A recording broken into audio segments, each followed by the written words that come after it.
ሰበር ዜና የህወሓት ፖለቲካዊና ወታደራዊ ስሌት ታወቀ። የህወሓት ፖለቲካዊና ወታደራዊ አመራሮች ጊዜያዊ አስተዳደሩን ለማፍረስ የወሰኑበት ምክንያትም ታውቋል።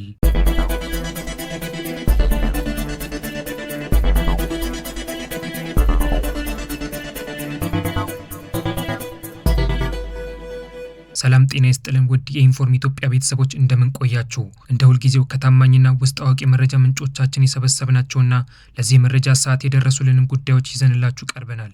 ውድ የኢንፎርም ኢትዮጵያ ቤተሰቦች ወቅታዊ መረጃዎቻችንን ለመከታተል ያመቻችሁ ዘንድ ዋና ዋና ጉዳዮችን አስቀድመን እናሳውቃችኋለን። ሰበር ዜና የህወሓት ፖለቲካዊና ወታደራዊ ቅሌት ታወቀ። የህወሓት ፖለቲካዊና ወታደራዊ አመራሮች ጊዜያዊ አስተዳደሩን ለማፍረስ የወሰኑበት ምክንያትም ታውቋል። የህወሓት ፖለቲካዊና ወታደራዊ አመራሮች የወዳጅና የጠላት አስተላለፍን የተመለከተ የግምገማ ሰነድም ተገኝቷል። የህወሓት ወታደራዊና ፖለቲካዊ አመራር በሚቀጥለው አንድ ተግባራዊ የሚያደርገው እቅድም ታውቋል። ውድ የኢትዮ ዴይሊ ኒውስ ቤተሰቦች በዚህ መረጃ ሰዓታችን ይህንን ጉዳይ በዝርዝር እንነግራችኋለን። አስቀድማችሁ ቻናላችንን ላይክ እና ሼር እንድታደርጉና መረጃዎቻችንን እንድትከታተሉ በአክብሮት እንጋብዛለን።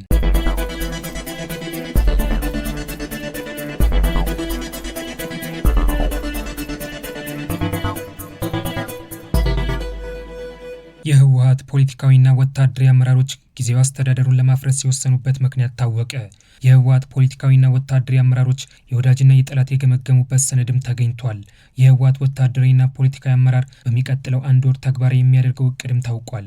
በፕሪቶሪያ ስምምነት መሰረት የተቋቋመውን የትግራይ ክልል ጊዜያዊ አስተዳደር ፈርሶ ከጦርነቱ በፊት የተመረጠው የትግራይ ክልል ምክር ቤት ወደ ስራ ማስገባቱን ህወሓት በትናንትናው ዕለት ያሳወቀ ሲሆን ጊዜያዊ አስተዳደሩን ለአንድ ዓመት እንዲመሩ በጠቅላይ ሚኒስትር አብይ አህመድ የተሰየሙት ጀነራል ታደሰ ወረደን አንስቶ የህወሓቱን ሊቀመንበር ዶክተር ደብረጽዮን ገብረ ሚካኤልን በፕሬዝዳንትነት መሰየሙን ገልጿል። ህወሓት በፕሪቶሪያ ስምምነት መሰረት የተቋቋመውን የትግራይ ክልል ጊዜያዊ አስተዳደርን ያፈረሰው የአሜሪካን የታላቋን ብሪታንያ መንግስታት እንዲሁም የአፍሪካና የአውሮፓ ህብረት ማስጠንቀቂያን ወደ ጎን ገፍቶ ሲሆን የህወሓትን የተናጠል ውሳኔ ተከትሎ በፌዴራል መንግስትም ሆነ በፕሪቶሪያ ስምምነት አደራዳሪዎችና ታዛቢዎች በኩል ምንም የተሰጠ ምላሽ የለም። ነገር ግን ህወሓት ጊዜያዊ አስተዳደሩን ለማፍረስ የወሰነበት ወታደራዊ ስሌት ታውቋል። በመቀሌ የሚገኙ ለህወሓት ማዕከላዊ ኮሚቴ ቅርበት ያላቸው ምንጮች ህወሓት ጊዜያዊ አስተዳደሩን ለማፍረስ የወሰነው ከሰሞኑ በሽረ ከተማ ባደረገው ሚስጥራዊ ስብሰባ ላይ የአብይ መንግስትን አጣብቂኝ ውስጥ የሚያስገባ ስትራቴጂ እንከተል የሚል ውሳኔ ማሳለፋቸውን ተከትሎ እንደሆነም አመልክተዋል። የህወሓት የደህንነት ሰዎች ከቀናት በፊት በሽሬ ከተማ ያደረጉት ሚስጥራዊ ስብሰባ በዋናነት ያተኮረው የጊዜያዊ አስተዳደሩ መፍረስን ተከትሎ ሊፈጠሩ በሚችሉ ክስተቶችና ሊወሰዱ በሚገቡ እርምጃዎች ላይ መሆኑም ታውቋል።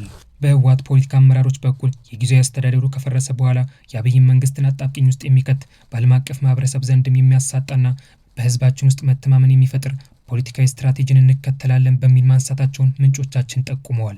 የመጀመሪያው ዓለም አቀፍ ማህበረሰብ ፕሪቶሪያን ስምምነት ጣሳችሁ የሚል ክስ እንዳይመጣ ስለ ፕሪቶሪያ ስምምነት መፍረስ አለመፍረስ፣ ስለ ጊዜያዊ አስተዳደሩ መፍረስ አለመፍረስ፣ ስለ ጀነራል ታደሰ ወረደ ከስልጣን መነሳት አለመነሳት ምንም የምንለው ነገር አይኖርም። እኛ የምናደርገው የቀድሞውን የትግራይ ክልል ምክር ቤት በቀጥታ ወደ ስራ ማስገባት ብቻ ነው ብለዋል። ሁለተኛው ስትራቴጂ ደግሞ የጊዜያዊ አስተዳደሩን ፕሬዝዳንት ታደሰ ወረደን በደብረጽዮን መተካት እንደሆነም ጠቁመዋል። በሚስጥራዊ ስብሰባ ላይ የተሳተፉ የሻዕቢያ ወኪሎች በህወሓት በኩል በቀረቡት ስትራቴጂዎች ደስተኛ ለመሆናቸውን በግልጽ ያስቀመጡ ሲሆን የሻዕቢያ ሰዎች የፕሪቶሪያ ስምምነት መፍረሱን አውጁ፣ ከአብይ መንግስት ጋር ያላቸውን ግንኙነት በፍጥነት አቋርጡና ዲፋክቶ መንግስት መስርቱ የሚል ምክረ ሀሳብ መቅረቡ የታወቀ ሲሆን በእነዚህ ሁለት ሀሳቦች መነሻነት ውይይት ከተደረገ በኋላ በቅድሚያ የቀድሞ የትግራይ ክልል ምክር ቤት ወደ ስራ ማስገባት፣ ቀስ በቀስ የፕሪቶሪያን ስምምነት ሙሉ በሙሉ ማፍረስና ዲፋክቶ መንግስት መመስረት በሚል የቀረበው ሀሳብ ተቀባይነት ማግኘቱ ታውቋል።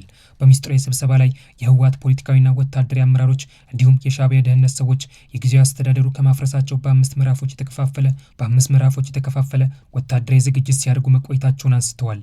በመጀመሪያው የወታደራዊ ዝግጅት ምዕራፍ ላይ የትጥቅ ማሰባሰብ ስራ፣ የጦርነት ዝግጅት ምዕራፍ ህወሓት ወታደራዊ ትጥቅ ማሰባሰብ፣ በሁለተኛው ምዕራፍ ላይ ስንቅ ማደራጀት፣ በሶስተኛው ምዕራፍ ላይ የህዝብ ግንኙነትና የዲፕሎማሲ ስራን በስፋት መስራት፣ በአራተኛው ምዕራፍ ላይ ማህበራዊ ሚዲያ ማዕከል ያደረገ የስነ ልቦና ጦርነት መክፈትን፣ በአምስተኛና በመጨረሻው ምዕራፍ ላይ ደግሞ ተፈናቃዮችንና የትግራይ ሉዓላዊ መሬትን መመለስ የሚል ምክንያትን አስቀድሞ ወደ ተቀናጀ ጦርነት መግባት የሚል እቅድ ማስቀመጡን ጠቁመዋል። በሚስጥራዊ ስብሰባ ላይ የትጥቅና ስንቅ ማሰባሰብ የተቀመጠው እቅድ ከሞላ ጎደል በስኬት መጠናቀቁን ገምግሟል። ከግብጽ፣ ከሱዳን ጦርና ከኤርትራ መንግስት የትጥቅ ድጋፍ ማግኘቱን እንዲሁም ከትግራይ ዲያስፖራ አባላት የተገኙና ከህገ ወጥ የመሳሪያ አዘዋዋሪዎች የተያዙ ትጥቆችን በኤርትራ በኩል ማስገባቱን ጠቁመዋል። የኤርትራ መንግስት ለየመን ሀውቲ አማጽያን ያስታጠቃቸውን ጸረ ድሮኖች በኤርትራ በኩል መረከቡን፣ ቱርክ ሰራሽ አነስተኛ የቅንጅት ድሮኖችን ከሱዳን ጦር በእርዳታ መልክ ማግኘቱን ተጠቁሟል። የቀድሞ የትግራይ ክልል ምክር ቤት ወደ ስራ መግባቱን ተከትሎ አብይ ሊወስደው የሚችለውን እርምጃ አስቀድመን መመልከት አለብን። ከወታደራዊ እርምጃ በተጨማሪ በሚቀጥለው 1 ወር ሰፊ ዲፕሎማሲ ስራ መስራት አለብን። የገንዘብና የቴሌኮም ጉዳይ ሊታሰብ ይገባል የሚል ውይይት መደረጉም ታውቋል።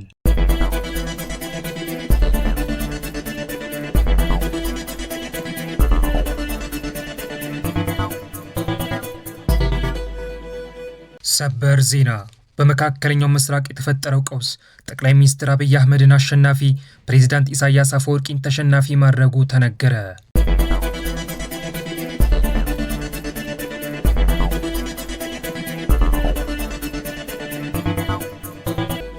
በመካከለኛው ምስራቅ የተፈጠረው ቀውስ ጠቅላይ ሚኒስትር አብይ አህመድን አሸናፊ፣ ፕሬዝዳንት ኢሳያስ አፈወርቂን ተሸናፊ ማድረጉ ተነገረ። የመካከለኛው ምስራቅ ቀውስ ኢትዮጵያ ወደ ቀይ ባህር መውጣት የምትችልበትን መንገድ ማመቻቸቱ፣ በተቃራኒ በኤርትራ የሀገርነት ህልውና ላይ ፈተና መደቀኑም ተነግሯል። በመካከለኛው ምስራቅ የተፈጠረው ቀውስ የጠቅላይ ሚኒስትር አብይ አህመድን ስልጣን እንዳደላደለ፣ የፕሬዝዳንት ኢሳያስ አፈወርቂን ስልጣን ደግሞ አደጋ ውስጥ እንደከተተም ተሰምቷል። በመካከለኛው ምስራቅ የተፈጠረው ቀውስ ከጠቅላይ ሚኒስትር አብይ አህመድ በተቃራኒ የተሰለፉትን የግብፅን፣ የሱዳንና የኤርትራ መንግስት እንዲሁም የህወሓትን፣ የፋኖና የሸኔን ጥምረት እንደሚያፈራርስም ተነግሯል። ዝርዝር መረጃውን ይዘናል። ሰበር ዜና። በመካከለኛው ምስራቅ የተፈጠረው ቀውስ ጠቅላይ ሚኒስትር አብይ አህመድን አሸናፊ፣ ፕሬዝዳንት ኢሳያስ አፈወርቂን ተሸናፊ ማድረጉ ተነገረ። የመካከለኛው ምስራቅ ቀውስ ኢትዮጵያ ወደ ቀይ ባህር መውጣት የምትችልበትን መንገድ ማመቻቸቱ፣ በተቃራኒ በኤርትራ የሀገርነት ህልውና ላይ ፈተና መደቀኑም ተነግሯል። በመካከለኛው ምስራቅ የተፈጠረው ቀውስ የጠቅላይ ሚኒስትር አብይ አህመድን ስልጣን እንዳደላደለ፣ የፕሬዝዳንት ኢሳያስ አፈወርቂን ስልጣን ደግሞ አደጋ ውስጥ እንደከተተም ተሰምቷል። በመካከለኛው ምስራቅ የተፈጠረው ቀውስ ከጠቅላይ ሚኒስትር አብይ አህመድ በተቃራኒ የተሰለፉትን የግብፅ፣ የሱዳንና የኤርትራ መንግስት እንዲሁም የህወሓትን፣ የፋኖና የሸኔን ጥምረት እንደሚያፈራርስም ተነግሯል። አሜሪካና እስራኤል በኢራን ላይ በወሰዱት ወታደራዊ እርምጃ ምክንያት በመካከለኛው ምስራቅ የተፈጠረው ቀውስ ኢትዮጵያ ወደ ቀይ ባህር መውጣት የምትችልበትን መንገድ ማመቻቸቱ፣ በተቃራኒ በኤርትራ የሀገርነት ህልውና ላይ ጭምር ከፍተኛ ፈተና መደቀኑ ተነገረ። የመካከለኛው ምስራቅ ቀውስ የጠቅላይ ሚኒስትር አብይ አህመድን ስልጣን እንዳደላደለና የፕሬዝዳንት ኢሳያስ አፈወርቂን ስልጣን ደግሞ በተቃራኒው አደጋ ውስጥ እንደከተተም ተሰምቷል። በመካከለኛው ምስራቅ የተፈጠረው ቀውስ ከጠቅላይ ሚኒስትር አብይ አህመድ በተቃራኒ የተሰለፉትን የግብፅ፣ የሱዳንና የኤርትራ መንግስታትን እንዲሁም የህወሓትን፣ የፋኖና የሸኔ ወታደራዊ ጥምረት እንደሚያፈራርስም ተነግሯል። አሜሪካና እስራኤል በኢራን ላይ የወሰዱትን ወታደራዊ እርምጃ ተከትሎ በመካከለኛው ምስራቅ የተፈጠረው የፖለቲካ ቀውስና አዲስ የኃይል አስተላለፍ በቀይ ባህር ቀጠናና በአፍሪካ ቀንድ ጂኦፖለቲካ ላይ ከፍተኛ ለውጥ እንዳመጣ ታዋቂዋ የግብፅ ፖለቲከኛ ተንታኝ አማኒ አልታዊል ተናገሩ። በግብፅና ካይሮ የአል አህራም የፖለቲካና ስትራቴጂክ ጉዳዮች የጥናት ማዕከል ተመራማሪና የመካከለኛው ምስራቅ እንዲሁም የአፍሪካ ቀንድ የጂኦፖለቲካ ተንታኝ አማኒ አልታዊል ከቀናት በፊት ከሱዳን ታይምስ ጋር ባደረጉት ቃለ ምልልስ የመካከለኛው ምስራቅ ቀውስ በቀይ ባህር ቀጠናና በአፍሪካ ቀንድ ያመጣውን አዲስ የኃይል አስተላለፍ ጠቅላይ ሚኒስትር አብይ አህመድን በተለየ ሁኔታ ተጠቃሚና አሸናፊ፣ ፕሬዝዳንት ኢሳያስ አፈወርቂን ደግሞ ተጎጂና ተሸናፊ እንዳደረገ ገልጸዋል።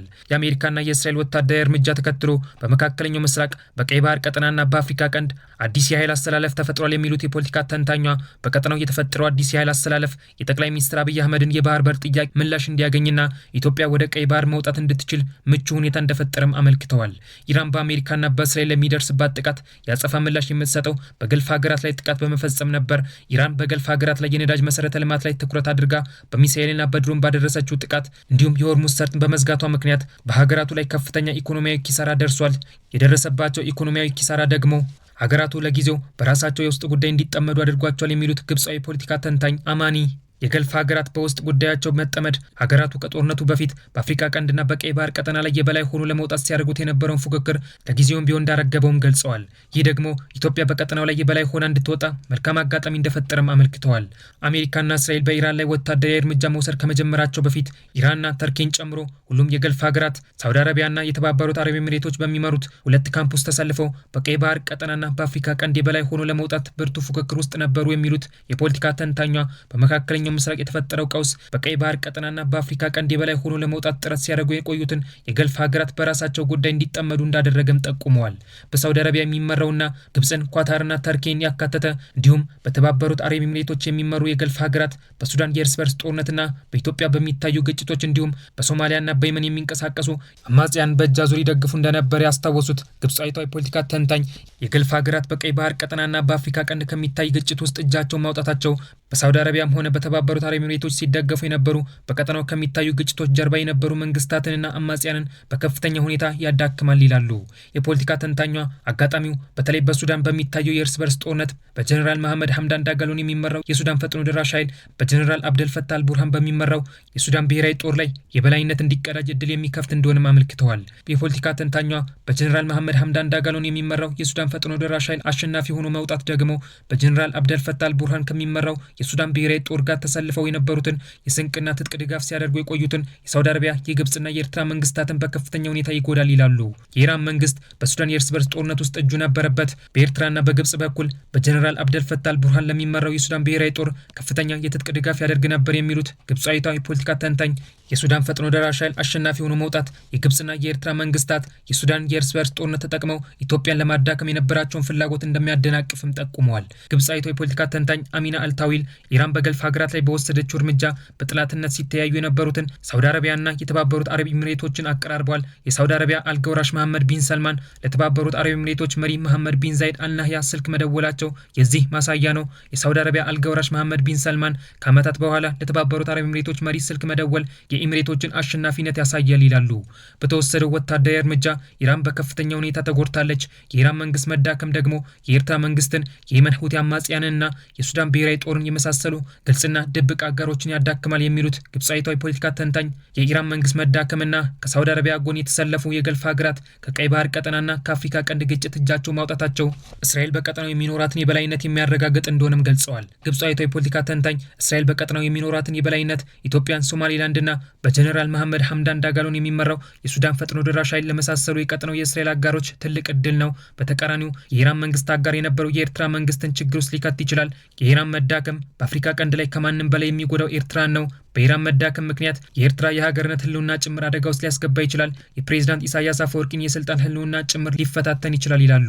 የእስራኤል በቀጠናው የበላይ ሆኖ መውጣት በጀኔራል መሐመድ ሐምዳን ዳጋሎን የሚመራው የሱዳን ፈጥኖ ደራሽ ኃይል የሱዳን የእርስ በርስ ጦርነት አሸናፊ መሆንና የሱዳን ብሔራዊ ጦር ዋነኛ አጋር የነበረው የሱዳን እስላማዊ ወንድማማቾች በአሜሪካ የሽብርተኝነት ስም ዝርዝር ውስጥ መግባቱ በዋናነት የሚጠቅመው ኢትዮጵያን ነው የሚሉት ግብፃዊቷ የፖለቲካ ተንታኝ አሚና አልታዊል የኢትዮጵያው ጠቅላይ ሚኒስትር አብይ አህመድ ከሚገመተው በላይ ያገኙትን አጋጣሚ በአግባቡ የሚጠቀሙ መሪ ናቸው። የመካከለኛው ምስራቅ ቀውስ የፈጠረላቸው መልካም አጋጣሚ በአግባቡ እየተጠቀሙበት ነው ብለዋል። በጦርነቱ መሃል ወደ ዱባይና አቡዳቢ ተጉዘው ለተባበሩት አረብ ኤሚሬቶች ያሳዩትን አጋርነት በማሳያነት አቅርበዋል። ጠቅላይ ሚኒስትር አብይ አህመድ በግጭቱ መጀመሪያ ወደ ዱባይ በመጓዝ ለተባበሩት አረብ ኤሚሬቶች ያሳዩት አጋርነት በተዘዋዋሪ አሜሪካና እስራኤል በኢራን ላይ የወሰዱትን እርምጃ እንደሚደግፉም የሚገልጽ ነው። የጠቅላይ ሚኒስትር አብይ አህመድ ይህ ተግባር ደግሞ ኢሳያስ አፈወርቂን በመሳሰሉ ዝምታን በመረጡ የቀጠናው መሪዎች ላይ ብልጫ መውሰድ አስችሏቸዋል ይላሉ። ግብፃዊቷ የፖለቲካ ተንታኝ የመካከለኛው ምስራቅ ቀውስ የባህር በር ጥያቄን ጨምሮ ጠቅላይ ሚኒስትር አብይ አህመድ በቀጠናው ያላቸውን ፍላጎት ለማስፈጸም የሚያስችል ወርቃማ አጋጣሚ ፈጥሮላቸዋል ብለዋል። የ2014 የዩክሬን አብዮትን ተጠቅመው ፕሬዚዳንት ቭላዲሚር ፑቲን ክሪሚያን ወደ ሩሲያ እንደቀላቀሉ ሁሉ ጠቅላይ ሚኒስትር አብይ አህመድም በማንኛውም ሰዓት አሰብን ከኤርትራ መንግስት የሚነጥቁበት አጋጣሚ ሊፈጠር ይችላል ብለዋል። የኤርትራ መንግስት መዳከምና ሳውዲ አረቢያ የመሳሰሉ የገልፍ ሀገራት በራሳቸው ጉዳይ መጠመድ የኤርትራ መንግስት በተለየ መልኩ ይጎደዋል። የኤርትራ መንግስት ከምንጊዜውም በላይ አቅመ ቢስ ያደርገዋል። የኤርትራ መንግስት መዳከም ደግሞ በጠቅላይ ሚኒስትር አብይ አህመድ ላይ ትጥቅ ያነሱትን ህወሓትን፣ ፋኖና ሸኔን ጭምር የሚያዳክም ይላሉ ግብፃዊቷ የፖለቲካ ተንታኝ አሚና አልታዊል።